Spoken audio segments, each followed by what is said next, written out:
Puji Tuhan, bergabung kembali di Morning with the Word di YouTube channel saya, Mario Marcelo. Dan pagi ini kita mau renungkan janji Tuhan, kita mau renungkan firman Tuhan, kita mau belajar firman Tuhan. Sebelumnya satu hati kita berdoa. Terima kasih Tuhan buat pagi ini, buat berkat yang Tuhan sediakan buat kami, buat kasih setia yang Tuhan tunjukkan buat kami, buat jalan yang Tuhan buka, kami percaya, buat setiap tantangan masalah yang sedang kami hadapi, Tuhan ada buat kami. Sebentar kami mau renungkan firman-Mu, Tuhan pakai hamba-Mu agar apa yang disampaikan adalah kebenaran dari sorga. Dalam nama Yesus kami doa, haleluya, amin. Puji Tuhan, pagi ini kita akan bahas judulnya, Kamu Bukan Korban.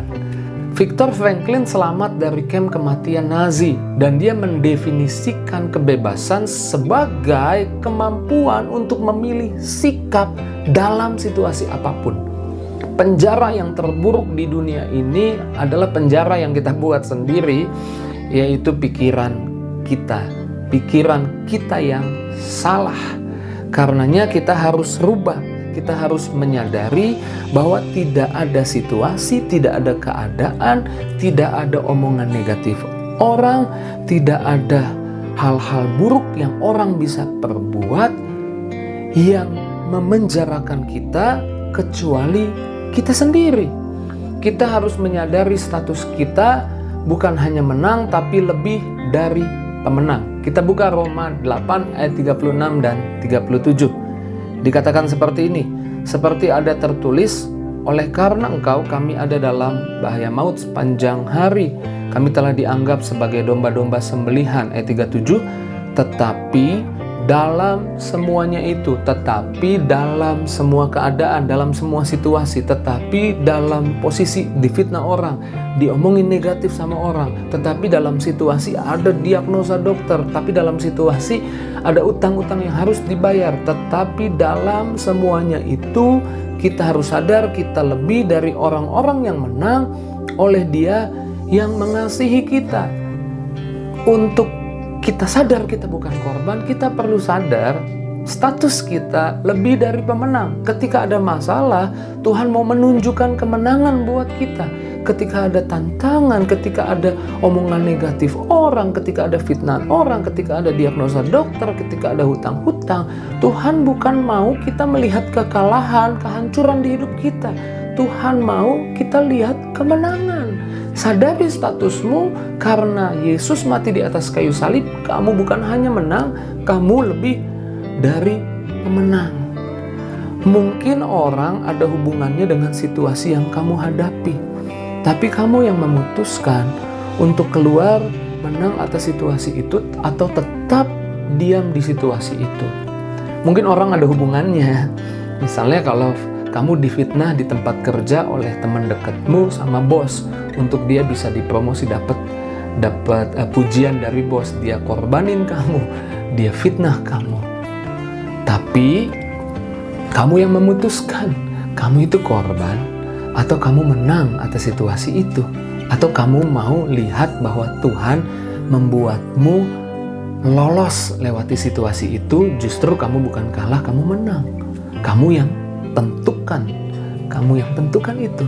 Di Yohanes 5 ada contoh orang yang 38 tahun di dekat kolam Bethesda, lumpuh 38 tahun. Di kolam Bethesda ini kalau ada malaikat turun, kolamnya goncang, siapa yang duluan masuk ke kolam itu dia disembuhkan.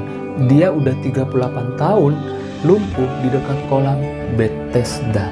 Kemudian Yesus datang, Yesus mau dia lolos dari masalah itu, Yesus mau dia alami kemenangan. Yesus mau dia sadari kalau ketemu Yesus bisa lolos dari situasi itu. Lalu Yesus tanya di dalam Yohanes 5 ayat 6, ketika Yesus lihat orang itu, Yesus tanya, maukah engkau sembuh? Jawab orang itu apa? Jawab orang itu kepadanya, orang sakit itu kepadanya di ayat 7, Tuhan, tidak ada orang, dia nyalahin orang, yang menurunkan aku kalau airnya goncang. Nggak ada orang yang tolongin. Tuhan, saya begini karena orang tua saya. Tuhan, saya begini karena dia fitnah saya. Tuhan, saya alami masalah di pekerjaan saya karena teman dekat saya fitnah saya sama bos. Dia salahin orang. Tapi apakah Tuhan kemudian menghibur? Ya biarinlah orang, nggak usah pikirin orang emang begitu, orang emang jahat. Enggak. Yesus nggak tanggapi omongannya. Di ayat 8 Yesus berkata kepadanya, bangun, angkatlah tilammu dan berjalanlah. Bangun, wake up, bangun, sadar.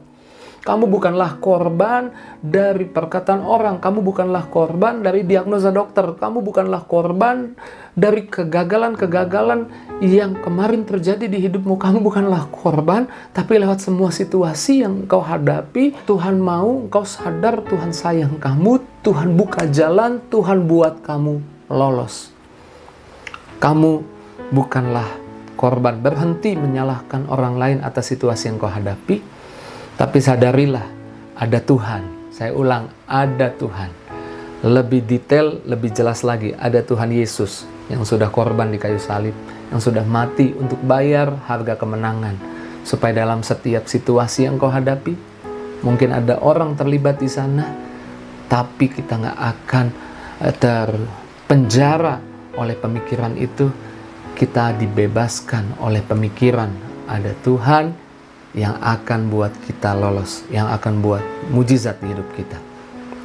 Saya akan lanjutkan bahasan ini besok hari, dan di pagi ini bagikan kabar baik ini kepada banyak orang. Saya percaya beberapa orang memerlukan kabar baik ini, dan mereka boleh dimerdekakan. Mereka boleh sadar mereka bukan korban, tapi Tuhan mau mereka lolos dan mengalami kemenangan. Tuhan berkati. See you.